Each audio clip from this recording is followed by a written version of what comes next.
예. 사실 이제 지금까지 그 수원지방법원 형사 11부의 그 편파적인 그리고 검찰의 대단히 친화적인 진행으로 봐서 이러한 결과를 예상했던 것은 맞습니다. 그러나 막상 이런 결과를 받으니까 대단히 안타깝고, 보통의 경우에 변호사가 사건을 패소하면 의뢰인에게 미안하고 또 나한테 어떤 문제가 있었을까라고 되돌아보는데, 이 사건은 전혀 그렇지 않습니다. 대단히 편파적인 증거의 취사 선택이 있었습니다. 너무나 많은 쟁점들이 있어서 제가 다 말씀드릴 수는 없지만, 한 가지를 예로 들면 신진우 부장이 이런 얘기를 했어요. 피고인 이화영 때문에 쌍방울이 대북 사업을 하게 되는 계기가 있었다. 그렇지 않으면 대북 사업이라는 대단히 이례적인 사업을 쌍방울이 추진할 그런 기회는 없었을 것이다 라는 그 사실 인정을 하고, 피고인 이화영이 그 쌍방울의 대북 사업에 영향력을 미쳤다라는 판단을 했습니다. 그러나 이러한 판단은 대단히 그 잘못된 것이, 이미 2018년 4월경 남북 정상회담으로 쌍방울의 계열사였던 나노스의 주가가 폭등을 했고, 당시에 코스닥의 시총 3위까지 오른 사실이 있었습니다. 그런 경험이 있었기 때문에 김성태가 대북 사업을 하겠다라는 의도를 가지고 이 사건이 시작된 것입니다. 또 다른 사례를 들면, 신진우 부장은 김성태가 나노스 주가가 폭등한 이후 차익을 실현하지 않았던 것으로 봐서 국정원 문건에서 이야기하는 어떤 주가 조작의 시도는 없었던 것이 아닌가라는 판단을 했고, 또 그러한 판단에서 피고인 이화영에게 유죄의 심증을 가졌다라고 말하고 있습니다. 그런데 이건 역시도 대단한 오류인 것이, 당시 나노스는 분명히 주가가 폭등하고 그 주가를 실현하지는 않았습니다. 그런데 이것은 도이치모터스 사건과 비슷한 것이, 주가를 올리고 그 차익을 실현하려는 것이 애초에 김성태의 목적이 아니었던 것이고, 주가를 높여서 담보대출 여력을 확보하고 그 담보금으로 기업의 운영을 하려는 것이 애초에 김성태의 의도였던 것입니다. 저는 이러한 쟁점에 대해서도 이 사건 변론에서 주장을 했었습니다. 나노스 주가를 높인 다음에 주담대라고 부르죠. 그러니까 주식담보대출의 여력을 높여서 이스타항공을 M&A 하려는 시도를 쌍방울이 했었습니다. 애초에 쌍방울이 이러한 전략 하에서 대북 사업을 시도했던 것인데, 지금 수원지법 11부는 이러한 정황들을 모두 도외시하고 검찰 의견서를 그냥 편파적으로 취사 선택한 것에 불과합니다. 국정원 문건만 봐도 쌍방울이 안부수의 협조, 안부수의 중재로 인해서 대북 사업을 했다라고 당시 국정원이 파악하고 있었습니다. 만약 그 당시에 피고인 이화영이 쌍방울의 대북 사업에 관여했다면 국정원이 이걸 놓쳤을 리가 없습니다.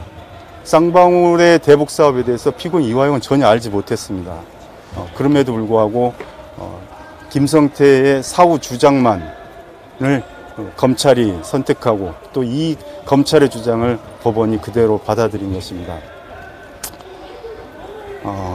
전 사실 이런 결과를 예측을 했고, 문득 어떤 생각이 떠올랐냐면, 브라질의 룰라를 부패 뇌물 사건으로 조작해서 룰라를 구속했던 세르지오 모루 판사가 떠올랐습니다.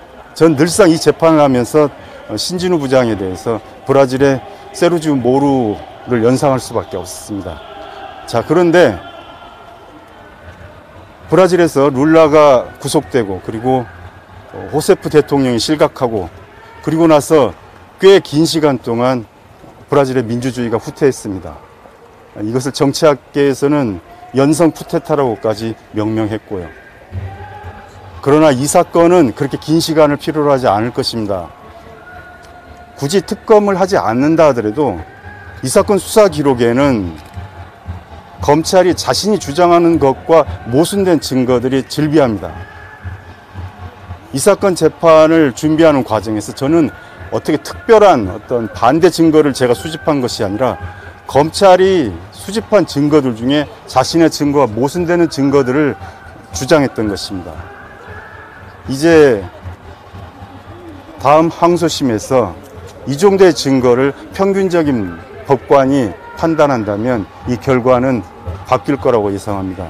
그리고 민주당이 준비하는 특검법이 추진이 돼서 이렇게 사건을 조작한 박상용 검사와 김영남 부장검사에 대한 수사가 진행된다면 이렇게 어설프게 진행된 조작 사건의 전말이 밝혀질 거라고 생각합니다.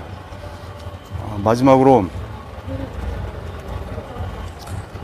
너무 긴 시간 동안 죄송합니다. 너무 긴 시간 동안 고생하는 이화영 선배님께 제가 너무 가슴이 아픕니다. 이상입니다. 그러면은 변호사님께서는 이제 쌍방울이 이재명 지사의 지원을 받기 위해서 이제 그 방북 비용을 댄 게 아니라 주가를 높이기 위해서 방북 비용을 댔다고 보시는 거예요? 예, 그렇습니다. 그러니까 한 말씀만 드리면 2019년 12월에 방북비용 300만 불이 전달됐다고 주장하고 있습니다. 그런데 2019년 12월은 이재명 도지사가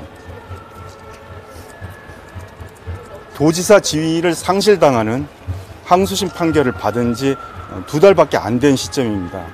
당시에 모든 사람들이 이재명의 정치 생명은 끝났다라고 생각했던 시점입니다. 심지어 당시 경기도를 담당했던 국정원 담당자가 당시 이화영 부지사를 만나서 이재명 도지사의 방북 가능성에 대해서 질문을 했었고, 당시 시점에서 이재명 도지사의 방북은 사실상 요원하다라는 보고서까지 작성되어 있습니다. 그리고 그 보고서가 현재 재판 기록에 나와 있고요. 그럼에도 불구하고 모든 사람들이 이재명의 정치 생명이 끝났다고 생각했던 2019년 12월에 김성태만은 이재명의 대통령 출마를 확신하고 300만 불을 줬다라는 이 말도 안 되는 주장을 이 법원이 받아들인 것입니다. 이렇게 비상식적인 판단은 그렇게 길지 않은 시간 내에 바뀔 거라고 생각합니다. 그러면은 대북 사업을 추진하려던 쌍방울이 법인카드 준 거, 그 법인카드를 이화영 전 부지사가 사용한 것을 이제 뇌물 혐의로 좀 인정을 했는데 거기에 대해서는 어떻게 생각하세요? 이건 역시도 오해의 여지가 많은데, 쌍방울은 그 문모 씨라는 사람에게 카드를 줬습니다. 그리고 그 내막은 그 법정에서도 그 판결 요지에 나왔듯이 대관 실무자로서 그 김성태가 이화영에게 부탁을 했고 이화영이 그 사람을 소개했던 것입니다. 그리고 그 문모 씨가 그 카드의 90%를 사용을 했고 한 10% 정도를 그 문모 씨가 이화영을 위해서 사용한 것이 이 사건의 그 실마리가 된 것입니다. 오해의 여지가 있다는 것은 저도 인정하고, 다만 정치자금의 기부자가 쌍방울이 아닌 그 카드의 소지자가 되어야 함에도 불구하고, 그러니까 이 사건은 쌍방울이 뇌물을 주고 정치자금을 기부했다라고 기소된 것입니다. 아마 당시 쌍방울 직원들은 문모 씨의 존재를 잘 모르기 때문에 이화영의 대리인 또는 그 이화영의 지인 정도로 알았기 때문에 이화영이라는 폴더에서 관리를 했던 모양입니다. 그런데 그것은 그들이 이 사건의 내막을 잘 모르는 상태에서 했기 때문에 그랬던 것인데, 그걸 근거로 해서 이 카드를 이화영이 사용했다라고 뒤집어 씌운 것입니다. 전체 금액 중에 10% 정도가 그 피고인 이화영이 사용했던 것이고 나머지 90%는 그 사람이 사용했던 것입니다. 그런 정황이 이 판결의 재판 기록에 모두 있습니다. 1심 재판 이제 진행 중에 재판부 기피 신청도 하시고 술판 회유 주장도 하셨는데 오늘 그 선고 결과에 대해서 다시 한번 입장 밝혀주신다면요? 애초에 기피 신청을 했던 이유는 이것입니다. 당시 기피를 신청할 무렵에 제 이 사건에 참여를 했었고, 그때가 2건의 구속영장이 만료됐던 시점입니다. 그러니까 뇌물죄에 대한 영장, 그리고 외국환 거래법 위반에 대한 영장이 만료가 됐습니다. 그래서 세 번째 영장으로 증거인멸 교사에 대한 영장이 청구된 것입니다. 그런데 당시 재판 과정에서 증거인멸 교사는 이미 심리가 끝났습니다. 구속영장에 관한 법리는 이렇습니다. 영장은 영장에 기재된 범죄 사실에 국한된다. 증거인멸 교사의 구속영장을 신청해 놓고 당시 검찰은 외국환 거래법 위반에 관한 입증계획을 제출했습니다. 이것은 영장주의에 위반되는 것입니다. 그래서 제가 기피 신청을 했던 것입니다. 그런데 그것과 더불어서 당시에 어떤 상황이 있었냐면, 증거인멸 교사 사건의 내용은 이렇습니다. 2021년 10월 19일에 피고인 이화영이 TV조선 기자 이채연으로부터 전화를 받아서 쌍방울의 방영철에게 전화했고, 그 전화를 이유로 해서 쌍방울에서 하드디스크를 교체했다라는 것이 당시 증거인멸 교사의 내용입니다. 그런데 피고인 이화영이 방영철에게 전화했던 때보다 일주일 전인 2019년 10월 12일에 이미 하드디스크가 교체된, 주문된 내역이 수사 기록에 드러났습니다. 이미 교체된 하드디스크에 관해서 증거인멸 교사를 할 수 없는 것입니다. 그러니까 이미 무죄의 정황이 드러난 상황입니다. 3차 구속영장의 청구는 영장주의에 위반된 것이었고, 그리고 증거인멸 교사에 대해서 무죄의 정황이 드러난 상황이었습니다. 그런데 신진우 부장은 영장을 발부했습니다. 원래대로의 절차에 따른다면 영장을 기각하고, 그리고 검찰이 공소장 변경을 위한 증거 수집을 하고, 그 다음에 공소장 변경이 이루어져야 됩니다. 그런데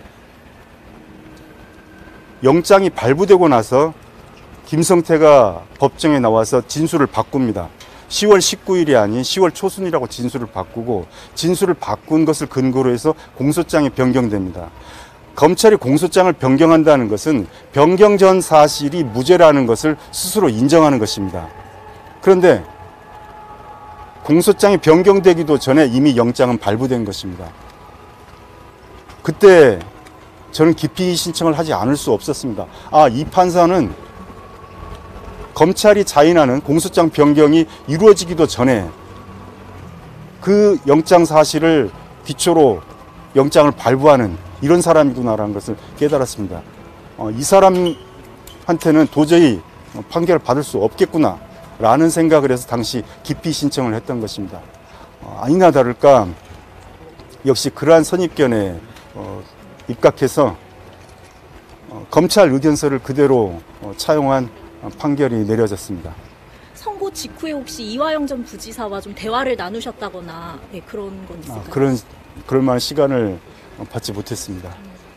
알겠습니다. 혹시 그럼 마지막으로 항소심 계획 같은 것도 밝혀주신다면?